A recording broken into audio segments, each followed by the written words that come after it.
Hi, it's good to see you today. Thanks for joining us. It is the Gospels Wednesday as we look at the life of Jesus and we try to learn something from someone else who the Lord encountered.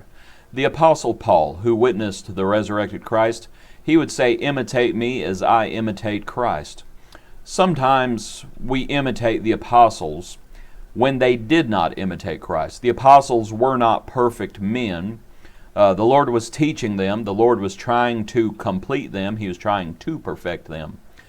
But they had trouble along the way, and we have the same trouble. One of the things they had trouble with, in Mark chapter 13, at verse 1, as the Lord was coming out of the temple, it's one of the apostles that says, "Teacher, see what manner of stones and what buildings are here."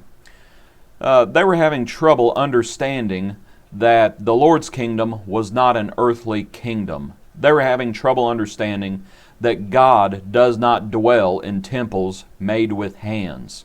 Sometimes we get so caught up in the church building, and we just get caught up in it, and that's what we spend all of our time focusing on.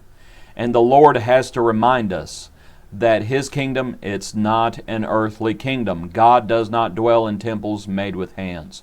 The apostles had trouble with it. We have trouble with it.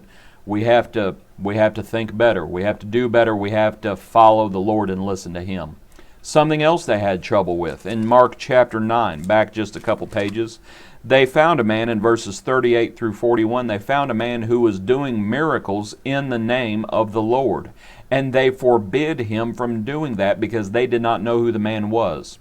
That man could not have been doing those miracles unless Jesus had authorized it.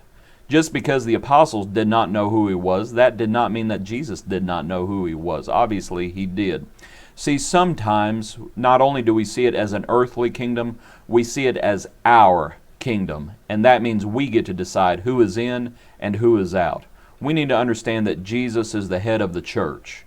And we do not, it is not our kingdom in that sense. We are simply the body serving the Lord. Here in the same context, just a few verses earlier, the disciples were arguing amongst themselves about who was the greatest. Who was the greatest amongst themselves? And they did that repeatedly. And the Lord taught them repeatedly that what they needed to do was to be servants of one another, servants of all. See, sometimes we look down our nose on our brethren, and that's what the apostles were doing, and that's what they did repeatedly. We need to understand that we need to be esteeming others better than ourselves. The apostles had trouble with it. We have trouble with it. We got to listen to the Lord and learn. In Luke chapter 9, the last thing I wanted to mention, as the Lord was making His way to Jerusalem, there were some folks, the Samaritans, they were not as receiving of the Messiah as James and John thought that they should. And in Luke chapter 9, at verse 54, James and John, to paraphrase it, they ask Jesus, they say, "Do you want us to just call down fire and kill them all?" And Jesus rebukes them and says, "You do not know what spirit you are of. The Son of Man did not come to destroy men's lives, but to save them." Sometimes we want to see our enemies crushed. The apostles did, and we do too. The Lord died for His enemies. Sometimes we have trouble, and it's the same trouble the apostles had. And we need to listen to the Lord. Hope you enjoyed this study today. God bless you. I hope to see you tomorrow morning. Thanks for studying with me.